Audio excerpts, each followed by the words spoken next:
What's up, guys? This is Coach Grant with First Down Training, and today we're going to be breaking down step by step how quarterbacks can get a perfect throwing motion. So I hope this video helps you guys out. Hope it could teach you a few new things, but also, fellas, if you're a quarterback and you would like to improve your reading defense's ability, check out that very first link in the description below where you could get access to 500 plus videos just like this one where we break down college and NFL defenses, the weaknesses of each defense, how to recognize them, and we also place each video into specific categories like cover 2, cover 3, cover 4. So all the information is easy for you guys to see, retain, and find. So check out that very first link in the description below if you'd like to improve your football quarterback IQ. Let's get started with this video. So now we're going to be looking at this throw here from Joe Burrow. Now I think this is a very, very mechanically sound throw. I think a lot of young quarterbacks can learn a lot from this specific throw from Burrow. And we're going to break everything down from the way you should be holding the ball, how relaxed you should be with your upper body, your throwing sequence, your hips, everything, step by step, what can make you a perfect quarterback. Now,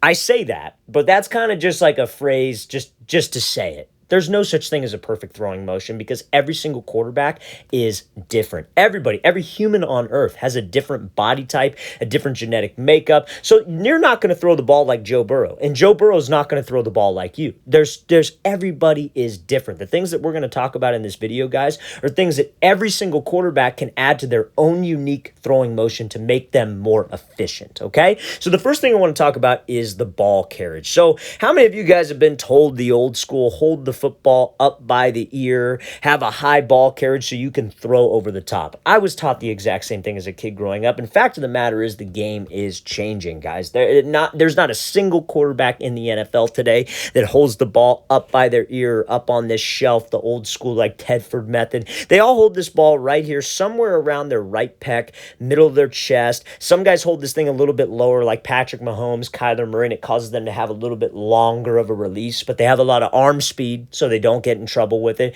But honestly, fellas, the main thing is you want to be relaxed. I think the most important thing as a quarterback when they are holding the ball is that you want your elbows to be relaxed at the side of your chest. The ball is relaxed somewhere in the middle or right pec, but we just need to have relaxed traps. The thing about holding the ball up high, holding the ball up by your ear, is that puts a lot of tension on your shoulders and your traps. And when you are super tense at your upper half, that's why you can't take the football back smooth enough. When you have all this tense, you're exerting all this energy. And when you're exerting energy in your upper half, you're not exerting energy in the right spot, like your legs, your hips, and your core, which is ultimately where arm strength is from. And we're going to get to that in this video, how you can use your legs, hips, and core properly. But the most important thing is just being relaxed with this ball carriage. Now, me being relaxed with the ball carriage, I say this. Now, when you are relaxed, the whole purpose of us holding this thing low is so we can get to a position called opposite equal. So opposite equal, aka opposite L, aka backstroke, is a position that all quarterbacks want to try to get to, but it's not a one-size-fits-all position. It's honestly, like, I say opposite L because I think it's easy for everybody to understand. Opposite L, it's where you take the football back, and instead of having your arm in a 90-degree, like, lifted position, you get some kind of backstroke. And you take this ball into a backstroke because you don't want to lift the ball directly to 90 because the hip rotation is what brings the ball to 90. So you see when Burrow, he takes the football back, he gets to this like opposite L. It's not perfect. Everybody's got a different type of backstroke. Some people have it lower, some people have it a little bit tighter, and some people have a perfect L. But that backstroke happens when that front foot gets down in his throwing motion. And we're going to talk about why that front foot is the key to everything for a quarterback. But now when that front foot is down, he's got the shoulders back, he's in the backstroke. Watch his back hip fire through. Back hips firing through, and that's what brings the arm up to the vertical 90. How many of you are quarterbacks who struggle dipping the football behind your head? It almost looks like a slingshot. Chances are what happens is when that front foot gets down, you're lifting the ball to the vertical 90. So when your back hip starts to fire through, your rotator cuff, fellas, works in two parts. It's either going to go from lateral 90 here to vertical 90, or it's going to go from vertical 90, hips firing through, ball dips behind your head. The rotator cuff works in two parts in your throwing motion. So you want to be opposite L, hips bring you up to vertical 90 because that football dipping behind your head is a ton of unnecessary pressure on your shoulder and on your elbow. So like I said, it does not have to be a perfect L, but I need some kind of backstroke so the hip rotation brings me through, not this slingshot method behind my head, putting all this unnecessary strain on my arm. So that's number one. Now, like I said, when that football goes back and you get to that backstroke, what has to be down? Your front foot has to make contact with the ground. And that brings me to something called your throwing sequence. So throwing a football is very, very similar to hitting a baseball in terms of how you generate power. Quarterbacks generate power solely from their hips and from their legs, but the legs set up the hip rotation, and the front stride getting in the grass at the right time also sets up the hip rotation. So let's talk about it. So let's say you got that nice relaxed ball position. You want to get to that backstroke, but here's the problem. A lot of quarterbacks, when they get to that backstroke, they are not in a base that allows them to get to the proper backstroke. So what do I mean by that? So you see when Burrow goes to that like opposite L position, you see how his front shoulder and his front arm start to rotate back this way, like towards the camera. They call that hip and shoulder dissociation. So hip and shoulder dissociation is the key for any quarterback to be able to generate power and velocity on the ball. So when he goes back, that dissociation term essentially means separation. You want your upper body, aka like your chest all the way up to your shoulders, to be going this way as the front stride is getting down and the hips are firing through. So you want a separation. Very, very similar to a baseball swing. You hold the bat back here, the pitcher throws you a pitch, you take a step to the pitcher. Does the bat come through at the same time?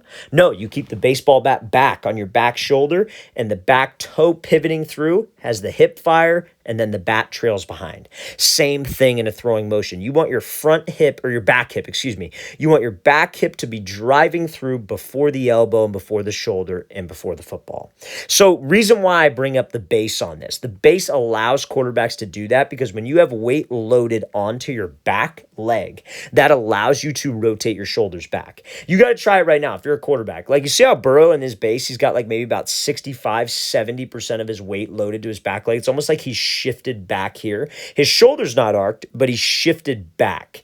Reason why he's shifted back is because when your weight is loaded on your back leg, that allows you to rotate your shoulders back. You have more of a rotation. If you guys don't believe me, try it. Stand with 70% on your back leg and feel how easy it is to rotate your shoulder. You don't even have to take the football back. Just rotate your shoulders. Now shift all of your weight to your front leg and feel how hard it is to rotate your shoulders.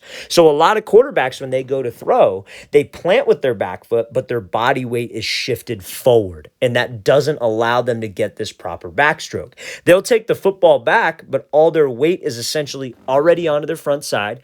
Their shoulders are going ahead of their motion, and they're throwing this thing all arm because they do not have the proper base. Remember, to throw a football effectively with power and velocity, your hips, your legs, and your core have to be involved. But it's not just about rotating with your hips. It's about the timing of the rotation with your hips. Your hips have to rotate through before what? Before the shoulders and before the football. They got to come through. Hip has got to be in front of your elbow. Now, how we do that? When you go to that backstroke, what was the first thing we said? You get to that opposite L when the front foot is down. And when the front foot's making contact with the ground, if you maintain some weight onto your back leg, guess what you're able to do? You're able to stay back with your shoulders. And guess what happens next? The hips fire through. That's essentially your throwing sequence. The throwing sequence is 4 parts. You have base, number 1. Stride, number 2. While you are striding, the shoulders stay back. Then you have hips, number 3. And then you have ball coming through, number 4. That alleviates pressure off of your elbow and your shoulder because you are using your hips, your legs, your core to bring the football through. All you're really worried about with the arm is the follow through and the snap, and they call that extension, and we're going to get to that in a second. But if you guys can work on that timing of the motion, by timing, I mean what time does your front foot get down? Your front foot should be getting down when you have weight loaded on your back leg, when you are taking the football back in your backstroke, when your shoulder and front hand are separate from the front foot, hips rotate through, that brings the ball through. If you guys get to this position, hip here, elbow, football are behind the hip, that means that you're throwing with your hips properly. And if all quarterbacks can get to that position, that is how you guys have sustainable arm strength, sustainable accuracy. I can't tell you how many times a quarterback, when they throw, they'll be good for the first 15, 20 throws, and they start to feel it in their arm because they have so many improper timing and throwing sequence issues. Because that elbow, what they'll do is when they throw, that elbow and that wrist, or like that elbow in football, will be like right, let's say there, they'll be right there, but that hip will be trailing back. That foot will be way behind their body frame. They'll be throwing it all arm, fellas. And a couple key mistakes that guys will make is they will get to this base, they'll have all their weight back, but when that front foot strikes the ground, they are pushing all of their body weight forward. It prevents that shoulder from staying back. So when the front foot gets down, their shoulders are coming open, and essentially you're throwing all shoulders. But if that front foot can come down, your weight stays back for a second, your shoulders go back for a second, those hips bring the ball through. It's about stride, weight stays back, hips, then shoulders and ball. If we can do that, fellas, you will be a more efficient passer. Now, everybody loves to talk about the after the fact. They talk about this release point, arm slot, right? You hear a lot of information on there about arm slots. And at the end of the day, fellas, when it comes down to throwing with an arm slot, it's all about extension. So when you guys go to throw, you want to pretend the reason why the hip rotation is so important is because quarterbacks are throwing a heavier ball. A lot of people will throw it back in my face and say, oh, well, you talk a lot about quarterbacks taking a short stride so they could use their hips, like they talk about sequence. Well, what about pitchers, right? Well, pitchers take this really long stride. So why is it if pitchers can take a long stride and pitchers do use their hips, why can they throw accurately and why can they throw with velocity and quarterbacks can't? Number one, it's a different football. Football's heavier than a baseball. It's common sense, right? So if you guys have this really long stride and you're not rotating properly from your hips, that affects something called frontside discipline. What do pitchers do when they throw? Everybody's got their head dipping, their front elbows pulling them down. That's bringing the ball through. Guys, they can do that and they still have a little bit of hip rotation because they're holding a freaking small baseball. You're throwing a football, and you have a helmet on, and you have shoulder pads on. So when you guys go to throw, if you don't rotate with your hips properly, if you take a very long stride and your front shoulders dipping open or your front elbows dipping down, your head's dipping down, you pull your release point off of something called a midline. So a midline is an imaginary line that goes through the middle of your body. If your front elbow drops down, your release point gets pushed up. If you dip your head this way, your release point gets pushed out. And a lot of that has to do with improper timing. Right? A mistake that a lot of quarterbacks will make is they'll have their weight back like so, like Burrow does, but they push. And when they push all of their weight forward, their back foot trails behind them, their back hip trails behind them. And when they go to throw, because their hip is not rotating through before the elbow and before the ball like we're talking about, because their back hip is here, their foot is way behind them, they will dip their head out of it. They will pull their elbow down as some source of power. Because it will give you power. It just throws off your release point. And that's when you start missing high, start missing right, because you're not using your hips effectively. Guys, you want to pretend like there's an imaginary pole going down the middle of your body. Your shoulders stay parallel, your hips stay parallel to target, your head stays steady, and we are rotating at my hips. The hips is the only axis that can rotate the ball. So now remember I started talking about arm slots. That's what gets you a good arm slot. You see how Burrow, he's got maybe a lower arm slot than a guy like, like Tom Brady. Or maybe Patrick Mahomes has a little bit wider of an arm slot. You look at like Peyton Manning, he had a really high arm slot. But if we stay steady here, your shoulders stay parallel, hips stay parallel, you can put that arm slot wherever you want. If you got to throw around an offensive tackle right here, you could change up the arm slot. If you got to throw over somebody, you could change up the arm slot. You got to throw a touch pass, you could change it up. You just got to throw a normal pass, you could have it right here, whatever's comfortable. But as long as we get to something called extension, which is the snap of your wrist, when that head is dipping, that shoulder's dipping, your arm is widening and coming across your body, that's not extension. But you stay stable, head stays stable, you're using your hips and your legs based off of that throwing sequence that we just mentioned. That will allow you to get to extension and be way more efficient with that ball. So that's a textbook mechanically sound throw there from Burrow, all the way from ball carriage, all the way to throwing sequence and that extension point. All right, fellas, really want to thank you for watching. I really appreciate it. If you have any questions at all, don't hesitate to leave those in the comment section below. We always appreciate the feedback. It's always great to hear from you guys. And again, fellas, if you would like 500 plus videos, all based on how quarterbacks can read defenses just like this one below, we break down different coverages, how to read them, etc. Check out that very first link in the description below. We'd love to get you on that, fellas. I'll see you guys next time.